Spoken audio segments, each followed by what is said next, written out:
le chef péquiste poursuit sa quête. Pensez-y un instant, est-ce que vous laisseriez votre voisin gérer votre compte de banque puis vos finances mensuelles? Si la réponse est oui, vous avez un sérieux problème.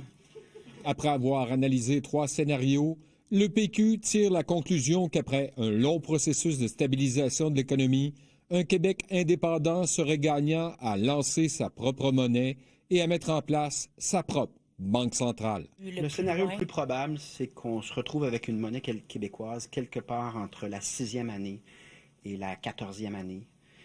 Puis la raison pour laquelle on n'a pas une idée plus fixe, c'est qu'il n'y a pas de presse. Tout ce qui nous intéresse, c'est la stabilité. L'économie québécoise étant la 27e au monde, la mise en place d'une monnaie québécoise coule de source. Une monnaie qui fixerait son taux de change au départ sur le dollar américain avant de voler de ses propres ailes. Parce que notre économie est d'abord arrimée au cycle américain. L'autre réalité, qui est politique, c'est que ça se peut que l'Alberta fasse son indépendance avant nous autres.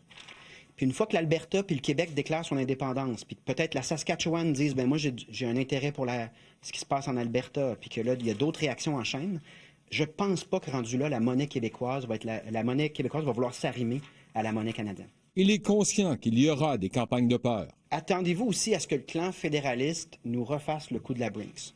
Mais une fois que c'est dit, lorsque l'indépendance du Québec, elle est faite, lorsqu'elle est une réalité, se pose simplement la question de ce que les marchés financiers et les économistes, les universitaires, vont considérer le meilleur intérêt du Québec. Moi, de mon côté, c'est ce que j'aime au Parti québécois en ce moment. Même si on a des trucs qui peuvent peut-être brusquer, peut-être faire peur un petit peu au début, on s'assume. Puis ça, c'est rassurant, je pense, pour la population. Ayons ces discussions-là avant, plutôt que de les avoir après le oui. Moi, je pense pas qu'on devrait avoir peur.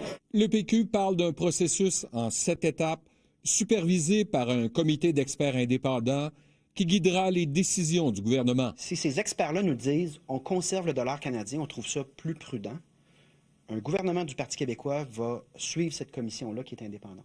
Parce qu'on n'est pas dans la politique ou l'idéologie, on est dans la volonté d'assurer le plus de stabilité et de prospérité possible. Dans ce contexte, y a-t-il des risques pour vos épargnes? C'est de comprendre que les monnaies, ce sont des biens qui s'échangent librement sur les marchés internationaux. Donc, il n'y a absolument rien qui empêche les épargnants qui ont leurs épargnes en dollars canadiens de conserver ça. Je ne vois pas comment ça finira pas dans le slogan « Maître chez nous » de Jean Lesage. C'est là qu'on s'en va. Le Parti québécois se donne jusqu'au début de 2026 pour dévoiler la totalité de son livre bleu.